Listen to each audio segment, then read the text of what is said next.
Well, the big story this morning has been J.P. Morgan taking control of First Republic, something the regulators in the U.S. were urging because there's these ongoing worries about banking turmoil. And throughout all of this, while Canadian banks are seen as pretty safe plays, many of them do have exposure to the U.S. market. Our next guest is looking through some of the turmoil, sees some opportunity ahead of bank earnings from the big Canadian players as we roll through this month. Tiffany Woodfield joining us. She's a portfolio manager at Raymond James.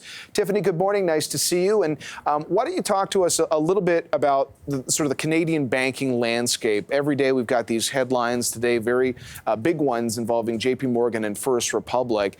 How do you feel about the Canadian banking sector by comparison?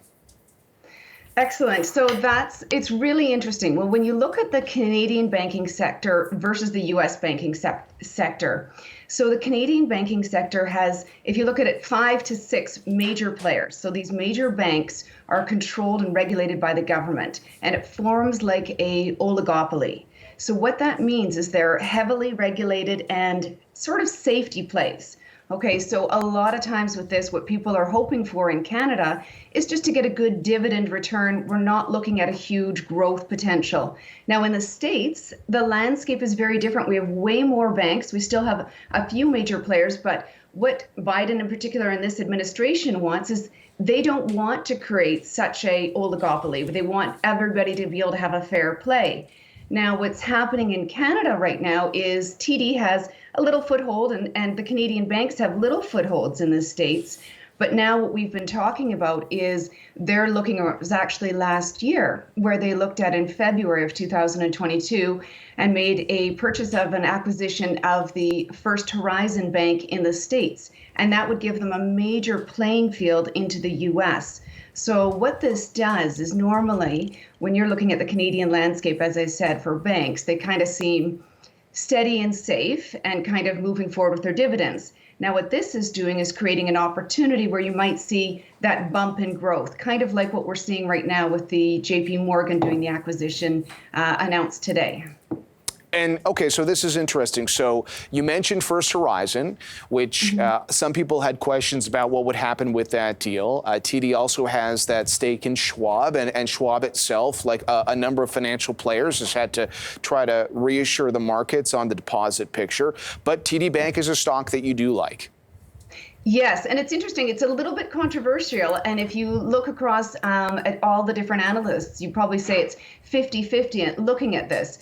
So what you're looking at traditionally when you come in and you have the bigger player like TD that's going and doing the acquisition of First Horizon, you've got some people saying, okay, now that we're looking at the banking industry and everything that's happened, it's been devalued. Okay, so they've already put in their purchase price and now it's the values going down. So right now the deal was supposed to close the end May 27th. And what they're saying is because the regulators, so you basically have to get the regulators in the Canadian banking side as well as the U.S. side to agree to this. And because of all the turmoil that's been happening in the banking industry, this has definitely been delayed. It normally takes a long time, but this has been delayed.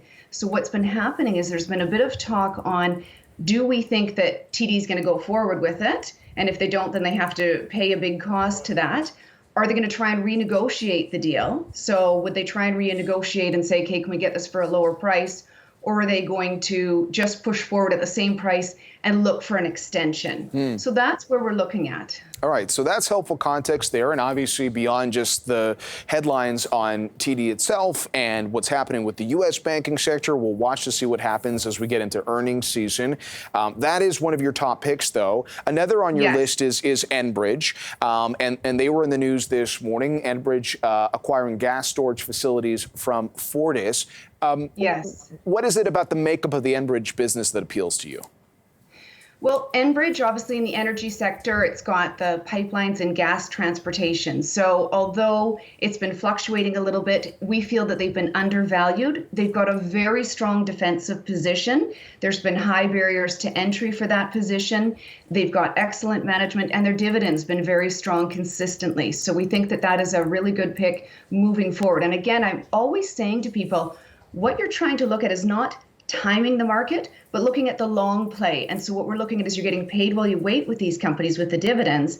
And also we see the up potential going down and into the future for that. All right. Helpful context. Tiffany, thanks very much. Good to see you as always. Tiffany Woodfield joining us from Raymond James. Coming out in front, John scores! John Tavares!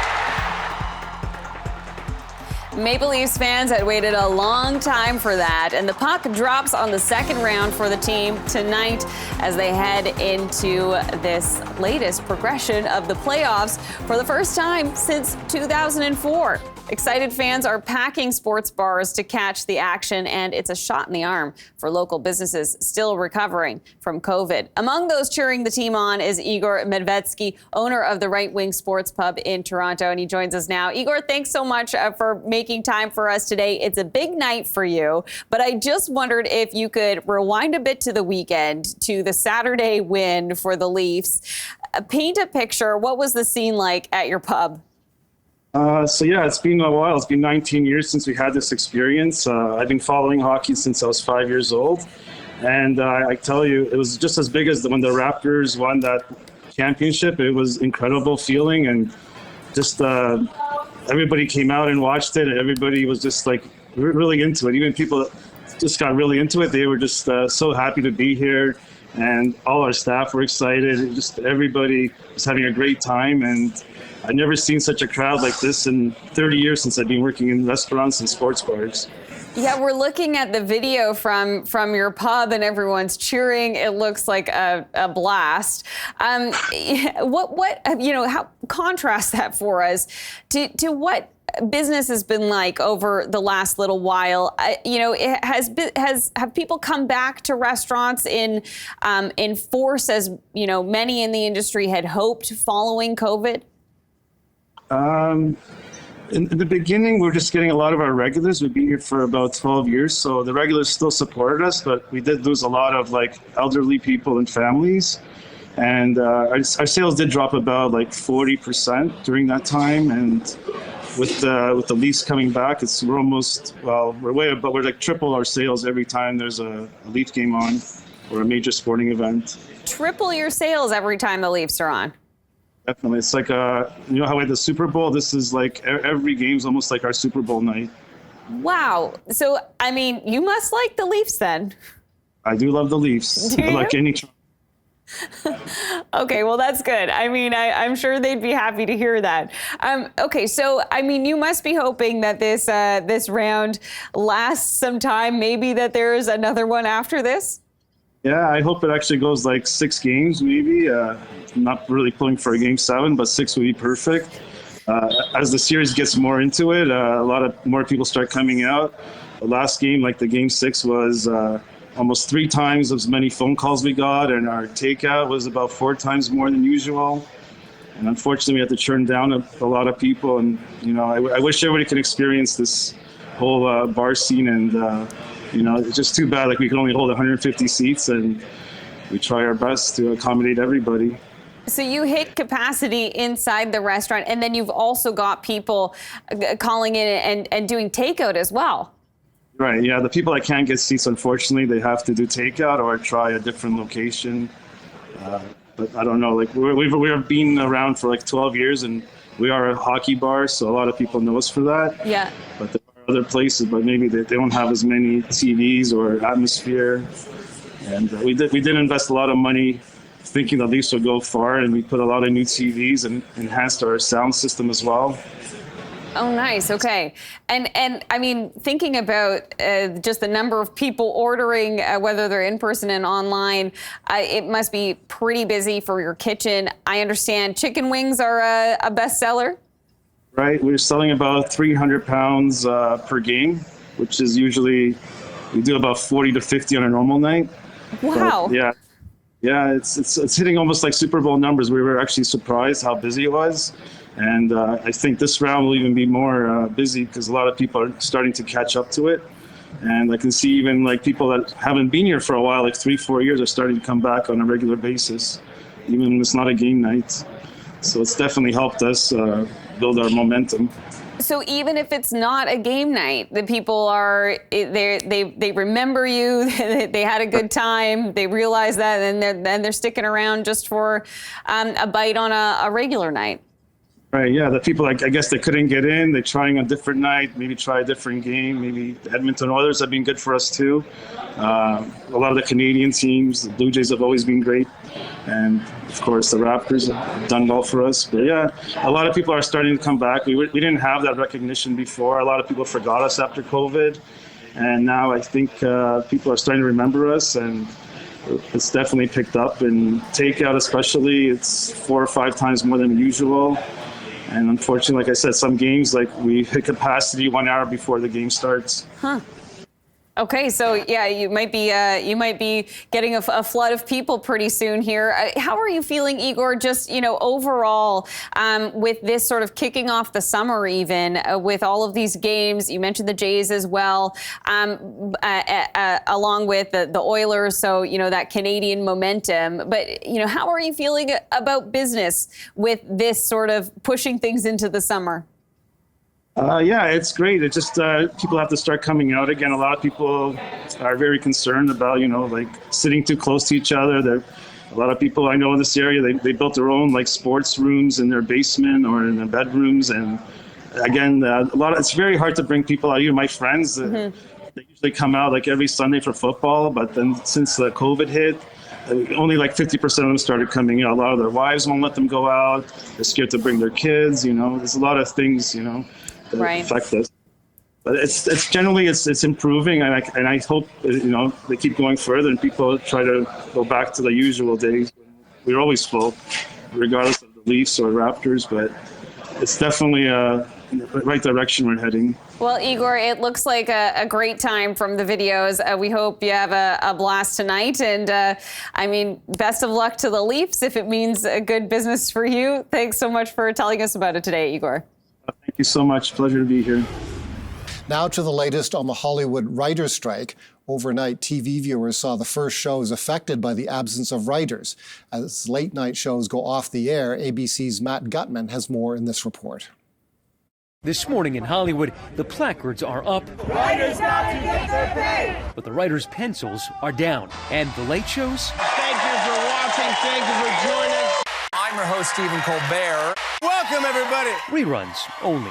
The writers' strike taking hold midnight yesterday. Hours later, the writers taking to the streets. From New York to L.A. There are about 11,500 writers in the Writers Guild. 98% of them voted for this strike. That's why it's expected to see thousands of them here on the picket lines day after day until this ends. Writers on average now getting paid 23% less than 15 years ago when adjusted for inflation. How big of an issue is the compensation issue at this point? Making a living wage. That's the biggest one. It's the biggest one, yeah. Script payments, residuals, being paid a fair wage for the work we do. The strike means any scripted projects from film to TV now on hold, including Abbott Elementary, whose writers were originally set to meet this week for next season. The goal of this latest strike is securing a new 3-year contract addressing issues including pay in an age of streaming. Strikes hurt a lot of people, not just writers, but the other members of the crew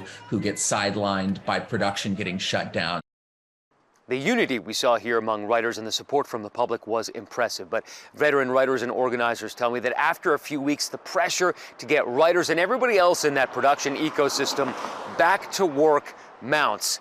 The writers say they are going to stick it out because for them, this is existential. Matt Gutman, ABC News, Los Angeles.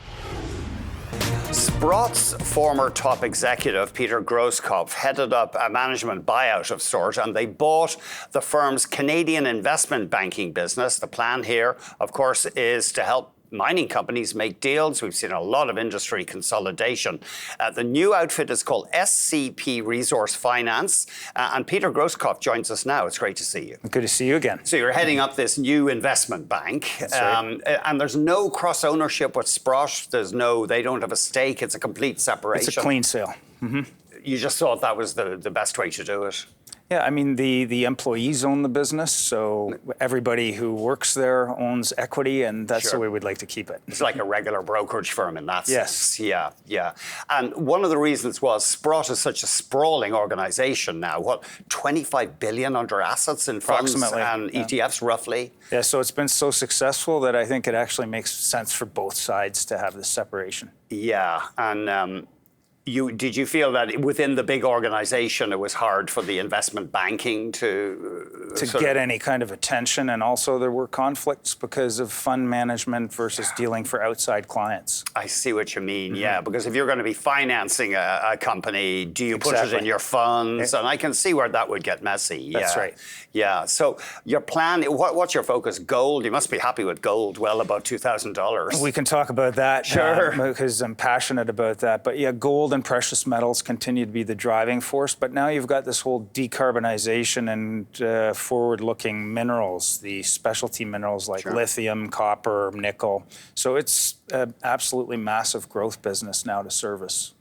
Let's maybe put up HLIT, which is a lithium ETF. I mean, we've had some of the big lithium stocks sold off lately because Chile moved to take more government control of the industry. But is that an area you'll focus on, lithium? We'll look at all those battery-powered minerals or battery-powering minerals. And I think the outlook for them long-term, despite these short-term iterations, is very good. It's going to be a growth business for probably decades to come.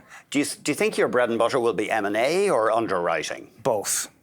Yeah. We like to find new ideas, new companies that are emerging. And so a lot of that involves giving them the money they need, but also this deal, as you said, this deal consolidation is not going to stop. I think we're just getting going. It's just a frenzy, isn't it? Newmont, Newcrest, and Yamana Gold sold, and Teck Resources in place. Sorry, that's right. And there's reasons for that. It's because for small mining companies, they can't get the attention of larger investors, and yet the large mining companies don't necessarily want to build the mines one by one. No, it's such a nightmare getting permits in some places now. It can take 10 to 20 years. And then the costs, and why not just buy a mine? Yeah, so that's feeding into the M&A. And that will feed into the revenues of our business and the customers, Right. Will you be active south of the border or just a focus in Toronto? It's a unique investment bank because it's active in Canada, the UK, Australia, and the US. Oh, you'll have you have an office in Australia and Britain? No, it's all run out of Toronto and London. Right, London, England, not London, Ontario, no. Not yet. Not yet, no. Not yet. Are you going to, do you think you'd open an office in Australia, for example? We could do, we'll look at that. Yeah, because that's a pretty active lithium. Well, they have the world's biggest lithium industry now. And it's much like Canada, it's an extremely active junior mining sector in Australia. I've got to ask you about Teck Resources. Sure. Now, do you think it will be sold? I know it's a politically fraught question now. It's hard to say of whether it will be sold. I would personally really like to see ownership of a decent part of Teck remain in Canada. I think it's important that we have national champions in the mining sector. And so I would hope to see some sort of a Canadian solution for that. What about the head office? Is that the vital thing, do you think? It's not just the head office. It's control of mine and management of the mines, the expertise, it goes down the corporate ranks in terms of how you're training employees and where the decisions are being made for what really is, a lot of operations in our country. It seems to me, I mean, I know I'm simplifying here, that if you don't have the head office in your country, you inevitably become something of a branch plant. And you could be handled differently in the inevitable swings in the commodity cycle. So yeah, if you're not local, you're less visible, I guess. And less willing to protect your local operations. I have to ask about one last thing. Agnico, you're on the board of Agnico. I am. There was objection, there was a pushback from shareholders over partly the big bonus for Sean Boyd. So it was a stressful few weeks there. Yeah, I'm not able to comment on any matters of the company. No, sorry. Look, it's had a great year, I think, Agnico. And we heard the concerns from shareholders, and I think we've moved past that now. So there's much bigger things to work on. Yeah, of course, you're on the compensation committee. I am. And you, I think about 12% of the votes were withheld from you. Do you think that was pushback over the compensation? I'd hesitate to guess exactly, but it could be related, yeah. Oh, okay. Well, Peter, thank you very much. We'll be watching closely. Okay. Peter Grosskopf. Well, for all the volatility that we have seen recently in certain sectors today in Hot Picks, we're focusing on restaurant stocks, and that because they've been one of the best bets this year, with a number of them sitting close to or at all-time highs. The bet on the American Eater has paid off. Let's bring in Nick Setien, equity analyst at Wedbush. Before we talk about the stocks that you like, Nick, let's just talk about the resiliency in this sector and what's kind of going on at a time where we are worried about the consumer and their ability to spend these discretionary dollars. Well, first, thanks for having me. The consumer has held up surprisingly strong all the way through Q1 here. I think we're starting to see some signs that there is some trade down going on. There is some caution in the April data and the April commentary. So I think it's here already. And starting in Q2, we're going to see some softness, particularly in full service. And second half, I think it could be pretty risky. Now, the other side of that coin is that margins have actually been much more benign than we all thought they would be going into this year, partly because the consumer demand has softened a little bit more than we all thought it would soften. And so that's actually, helped offset the slight, comp misses that we're starting to see here in April. So then with that in mind, how are you screening for opportunities? We have three names, Wendy's, Darden's, Chipotle. What criteria does that tick as you're telling investors that, you got to be cautious going forward? Well, I want names that are going to benefit from that trade down. As consumers become more cautious, they're positioned well to benefit from some of the margin tailwinds we're seeing, have management teams that we respect and trust, and are still at valuations that are compelling. So those are probably the top 4 or 5 things that I'm looking for. Okay, so let's talk about how Wendy's fits into that, because that's actually one of the stocks that has not hit fresh all-time highs, has underperformed some of those other names. What do you like there? Well, it's holding its own against, some of the market share gainers like McDonald's and Yum, in Taco Bell particularly. We've seen, comp beats consistently over the past few quarters. I expect, both the comp and margin beat here in Q1. I think at the very worst, we're going to see reiterated guidance. And so again, this is a very good management team that has delivered on many of the things they promised. And I expect that to continue. You've also got almost a 5% dividend yield. Mm. So all you really need in this environment is another, dollar or so of uptick in the stock for you to get a 10%. And I'll take that any day in this sort of, choppy environment. Darden is an interesting pick. Obviously not fast food, but it is a type of dining that perhaps is more inexpensive than if you were to go to another restaurant. And it just bought Ruth's Chris Steakhouse, so it's kind of adding to its portfolio. What's the play on Darden? Well, again, it's the industry consolidator. It has a scale to offset any kind of top line pressure that we may see with G&A cuts, et cetera. It has enough of a diversified portfolio to benefit from that value-conscious consumer. So think Olive Garden, for example. They also participate in that steak category, which has held up very, very well. I think that's going to continue to hold up, with Longhorn. And so, just again, given the compelling valuation, strong management team that we trust, a little bit over 3% dividend yield. Yes, it's allowed us those check marks that we're looking for. And when you talk about, valuation and looking at valuation, trading at estimated around 20 times earnings, how does that dovetail with history, with the industry? Is this something that deserves that kind of multiple? Yeah, well, yes. Relative to historic, it's actually trading at a discount relative to peers. It's at a slight premium. But I'd say it deserves even more of a premium, just given the fact that it's one of the primary share gainers within the category.